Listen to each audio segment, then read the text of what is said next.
Good afternoon. My name is Jim Conlan, and welcome to the latest episode of our entertainment show. As you know, in our entertainment show, in part 3 each week, we debut and we premiere a new TV series or a movie that's debuting in Ireland and the UK for this coming month. And up for discussion this week, it's season 3 of the much acclaimed Star Trek Picard, starring the adventures and the life of an elderly statesman of Jean Luc Picard, played by the one and only Patrick Stewart. It hits our screen season 3 on Channel Amazon Prime here in Ireland and the UK on February the 17th. Especially here in Ireland, the debut is on February the 17th. It features an all-star cast of Jeri Ryan, Patrick Stewart, Michelle Hurd, Santiago Cabrera, Orla Brady, Kay Bress, Peyton List, and our special guest this evening, the one and only John de Lancie. As you might know, John, he played the character Q throughout many of the Star Trek franchises, whether it be Star Trek Generation, whether it be Star Trek Voyager. John de Lancie has appeared in nearly all Star Trek series throughout the decades. He makes his representation in Star Trek Picard. He appears in over 7 episodes. We've seen him previously in season 2 of the series so far, and John is back for a season 3. John, first of all, to be so synonymous with Star Trek for going back 30 or 40 generations, I'd say 30 or 40 decades now in terms of... You have me all the way back in the Pleistocene. In terms of your involvement in the franchise, were you excited when you heard about Star Trek Picard? Did it give you that sort of goosebump feeling that, okay, here's another installment, the 2020 sort of version of the Star Trek New Frontier, dare I say?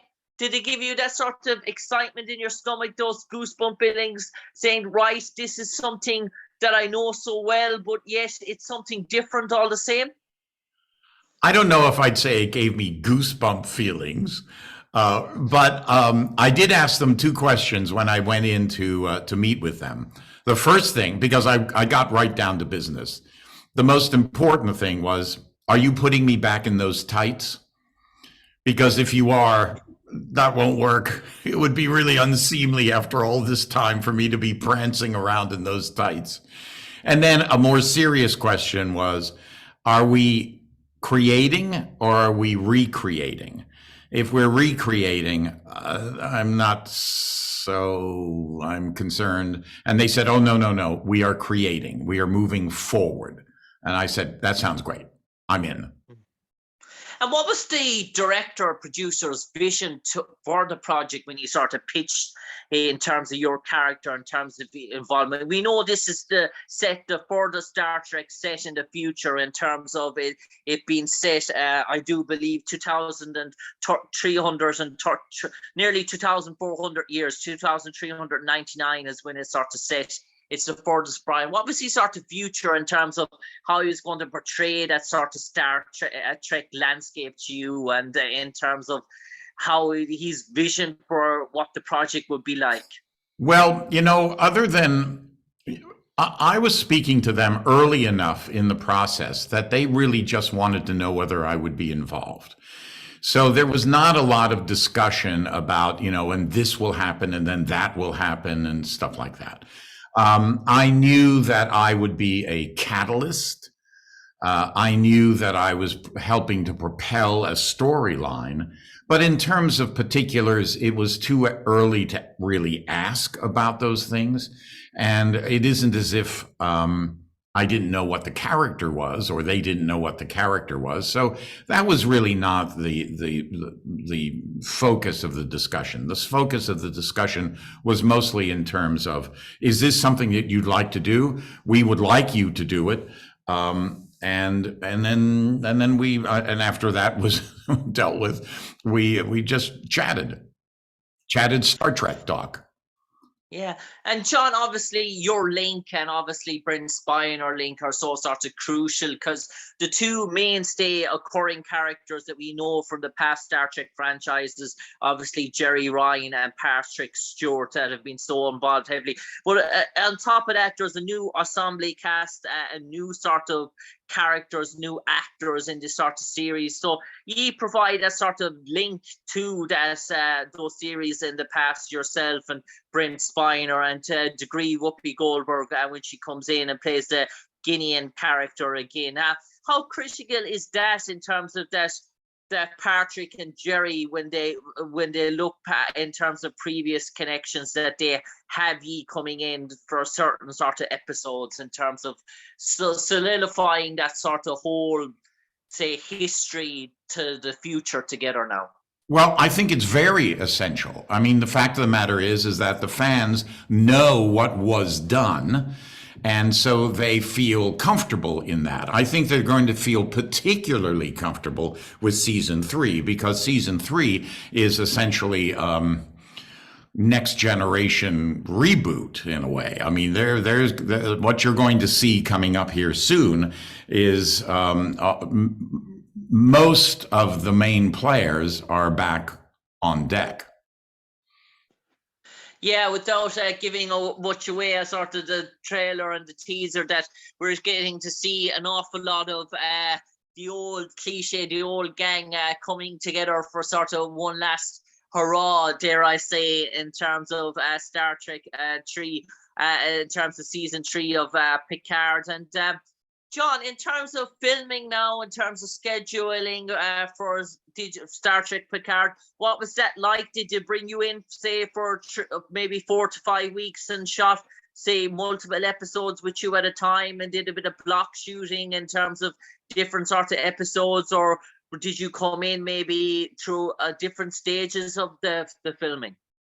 Well, the filming was really fragmented. Because we were filming at the height of COVID. So we were all masked, and we were behind protective shields, and people were coming down with COVID, and we'd have to stop. And I think we stopped at least twice that I can remember. So it was a difficult and long shooting schedule. What should have been done probably, I don't know, I'm going to throw out a number. Let's call it 6 months, took 9 or something like that. And don't quote me on these numbers, but it's just to give you an idea of how much longer things took. So that thankfully, by the time 3 came around, the restrictions were less, and COVID was quite a bit less, but still you had to go through a lot of COVID protocols.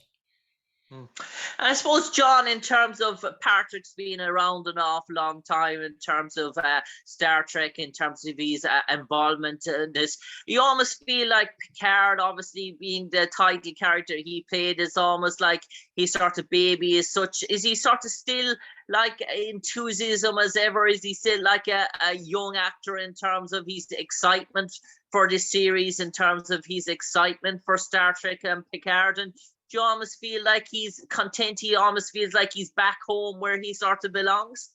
Well, I mean, I would like to think that. So the quick answer to that is yes, but also you have to understand, even a young person has a hard time shooting a television series. It's really grinding work. So, as you get older, it's just more and more difficult. So I think that Patrick was very much looking forward to doing the show. And, but it's a hard show to shoot. And after a while, one loses one's humor about those type of things. But all in all, it was, the episodes and the scenes that I had with Patrick, the scenes I had with Brent, the scenes that I had filming with Jonathan, who's a fabulous director and makes things better, which is a huge compliment, really made the experience something to remember. I suppose, given the chemistry between yourself and Patrick Stewart in terms of your history, in terms of obviously your renowned history, in terms of the past, in terms of sci-fi, in terms of Star Trek, in terms of your involvement, do you ever sort of, I know the script is there, but do you ever sort of feel the need to do a bit of improv between each other, maybe something coming into your sort of heads and the actors, producers say, oh yes, that's great, we'll actually add that to the script, we'll actually add those sorts of lines in terms of, because you have such a connection, I imagine that you could almost sort of put that dialogue between each other and even add more, dare I say, gold nuggets to the script. Well, that actually took place in one of the scenes that we had. We kind of improvised our way in and around in that scene, and I think made it better. The difference between Next Generation, which when you got your script, it was locked. It was locked, and you might have a very long speech, and if you said was not as opposed to wasn't, they said, we have to reshoot that. And you're kind of like, oh my God, I can't believe it. Whereas this time, the producers were much more willing to take our input and to give us what I call that kind of 5% leeway, which allows you to breathe a little bit other than just, and perhaps not just be reciting. And I suppose, John, in terms of, we all know the advancements in terms of technology, in terms of green screen, in terms of visual effects that they sort of can produce. And I know you've seen it all in terms of the business so far, you've seen everything, but the visual effects for Star Trek Picard, they are sort of stunning in terms of what they visibly can produce. It's almost like a blockbuster motion type sort of film in terms of what we see. And were you sort of taken back a bit by it, or were you starting to say, well, that's just the norm, that's just the 21st century, that's just normal what these guys, it's evolution, dare I say? When I went on to do the first scene on Picard, I was used to, on Star Trek, there would be a camera on what we call sticks. They would just be on a tripod, stationary. That's a lot of the way it was shot on Next Generation. Occasionally 2 cameras, but that's only but for the most part, rather stationary. On Picard, when I went in, and as an actor, you do the scene and then you say, okay, where are the cameras? But you've got cameras that are doing this and moving around and coming up. And so I go, whoa, this is really quite marvelous. 3 cameras that are running at all times that are doing all sorts of stuff. So yeah, it was different, and it was fun. It's fun. And we know sort of Q, the character, he's fun, he's boisterous, he's sort of mischievous, but there's always sort of sentiment in terms of what he's trying to do. He has a vision in his head, what is right, what is wrong, what is good, what is evil, and he always thinks his vision is correct. He's the definition of perfectionism in terms of that. In terms of coming back now, portraying that character, were there any sort of little tweaks that you thought, well, I can add an extra dimension to the Q character in Picard? There's certain elements that we can see, maybe a hobby, a pastime, maybe throwing a bit about the background that people mightn't have been aware of the Q character. Have you been able to maybe add another layer to the character in Star Trek Picard, dare I say, John? I think the biggest difference between Picard, the character of Q in Picard, and Q in Next Gen and the other things, is that let's call it the early Q, was mostly about affecting some sort of change in the other person. This one, however, there was a secret, and the secret had a great deal to do with me. So a lot of it was motivated from my needs to get you to do something. and we need to do this now, and this is important, and it was internally driven, as opposed to sort of like, oh, amuse me. It was much more internally driven. So that's probably the biggest difference. Also, I felt that it was important that, and that's why I said we're not trying to do what was done 30 years ago, are we? No. Q has matured. I dare say has matured. So it was just perhaps a wiser, certainly more mature version of the same character, just as dangerous, just as concerned, but also this time with an agenda, particularly in terms of how I felt Picard's life needed to turn out. And John de Lancie, I'm just going to take you away from Star Trek Picard now for a few minutes before we go back and close on the subject. And I do believe it's a busy time for you at the moment. You have an awful lot in the pipeline. I know you're very much into your musical theatre. You have an awful lot of upcoming sort of projects in the works. Plays, I do believe, being written as well. You might enlighten our audience what's in store for John de Lancie in 2023? Well, I just finished doing Peer Gynt, which is the music for Peer Gynt and Ibsen's play, Peer Gynt.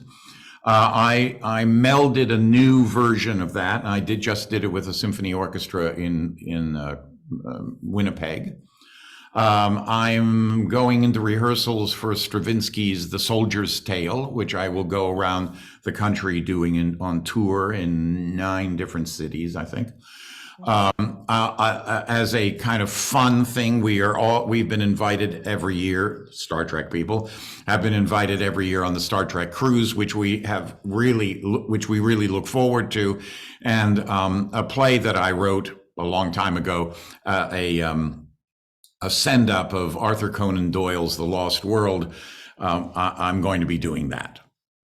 Okay, fantastic. And I do believe, John de Lancie, you've graced the Emerald Isle in the past in terms of dock foot in the green grass of Ireland.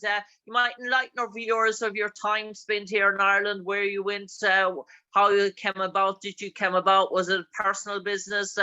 Was it a vacation business? And have you any plans to come back again? But first of all, let's hear about your time in Ireland. I came to do a convention, and then my wife and I stayed, I think, for maybe 10 more days. And we went out. We visited, all of the regular places that one visits on the West Coast and north and south, and we had a wonderful time. But the part that I like very much the most, and I hope I can give this to you in a very short, is that my name is de Lancie. My father was absolutely convinced that we were French, and he was a huge Francophile, and he was also a very famous musician. And so in any case, all my life, it's been about being French. And my mother was in fact French, so half of me was French. But the de Lancie part was they were Huguenots, and they went to England, and then they came to the United States, California back in 1800, but they were French.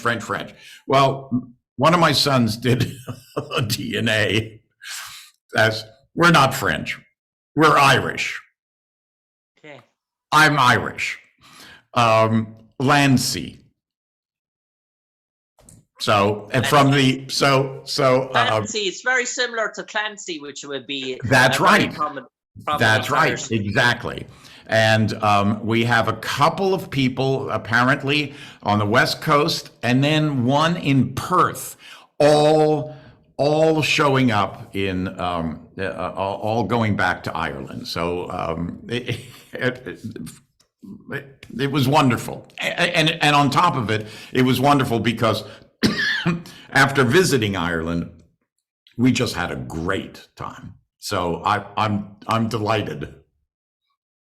And it would be in the bucket list for you, John, to come back here again if there was a. I know you're very much into your musical theatre and your poetry and literature. If there was an opportunity for you maybe to do something by John B. Keane or William Yeats or Seamus Heaney or something like that, would that be? Oh, well, I don't know. I mean, the answer is, listen, I'm always open to doing things. I should probably stay, though, in my own wheelhouse, which is what I do best. Whereas Irish actors do what you just talked about far better than all the rest of us. So if somebody wants to do Peer Gynt, you know, or something like that, I'm all for it. But no, my ancestry might be Irish, but you all own it. And John, I might come back to you now for the final 30 seconds, John de Lancie. The one and only Q from the Star Trek universe. You might enlighten all our audience why they should tune in on February the 17th on channel Amazon Prime here in Ireland and the UK, but especially here in Ireland on February the 17th. Tune in to Star Trek Picard. And John de Lancie, the one and only Q, for the final 30 seconds. What's in store for them? What's in store for them for that show that they're going to watch? Yes. When they turn on their TV screens. I can say with absolute assurance that they will be surprised. They will be surprised. They will be surprised. A journey into the unknown, dare I say. There you have it. Yeah. John de Lancie, for me, Jim Conlan, an absolute pleasure speaking to you on the airwaves this evening. Obviously, a massive, massive player in the sci-fi industry, so connected to Star Trek throughout the generations. It's great to see you involved in the project as we in the 2020 as we go into the next sort of decade, or dare I say the next generation, to see you're still actively involved, still portraying the Q character. Absolute pleasure speaking to you on the airways. But for the moment, for me, Jim Conlan, to you, John de Lancie, stay safe, take care, and God bless you. Thank you. Same to you.